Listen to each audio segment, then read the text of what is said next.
David here with the McCown Company. The dollar per mile driver minimum. Opposition to this argument. The opposition says a mandatory dollar per mile wage floor for drivers is unrealistic and will bankrupt carriers. Here's the truth. Drivers are the only workers in America who are expected to work 70 hours a week, sleep in a truck, live on the road for weeks at a time, and still not earn a stable wage. $1 a mile is not a luxury, it's basic survival in 2025, and let's expose the lie behind their argument.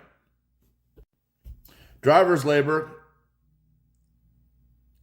is not the reason carriers fail. Carriers fail because brokers skim 30 to 80% when they can, if they can get away with it, which they can. Not all of them, but most of them. Probably a lot of them, mega ones. Rates have collapsed below the cost of operation. Foreign labor loopholes undercut American workers. Turnover is 100% a year because drivers can't survive financially. Insurance is skyrocketing. Fuel is volatile. Freight is being moved at below market dump rates. The problem isn't driver pay.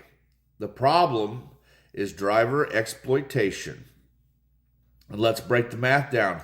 If a driver runs 2,500 miles a week, that's a $2,500 gross wages. Not lavish, not excessive, not unreasonable. That's basic. And when you factor in 14-hour days, sleeping in a truck, being away from a family, unpaid detention, violence on docks, free labor built into the job, and working weeks that would make most Americans collapse, $1 a mile is not too much. It's the bare minimum of human decency. And here's the big one.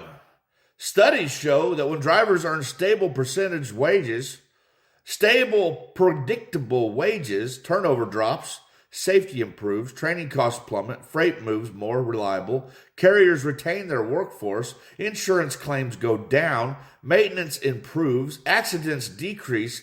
The opposition knows this. They know this fixes the entire workforce crisis.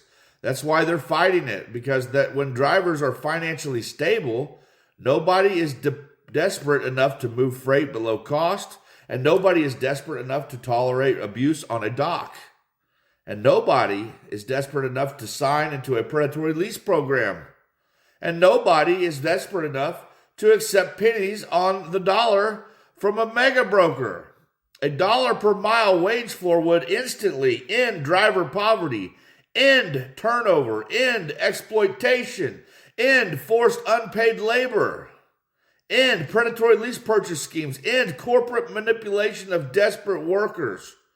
So when they say $1 a mile will bankrupt trucking, what they really mean is $1 a mile will bankrupt exploitation. And that is what they're really afraid of. Thanks. See you on the next one.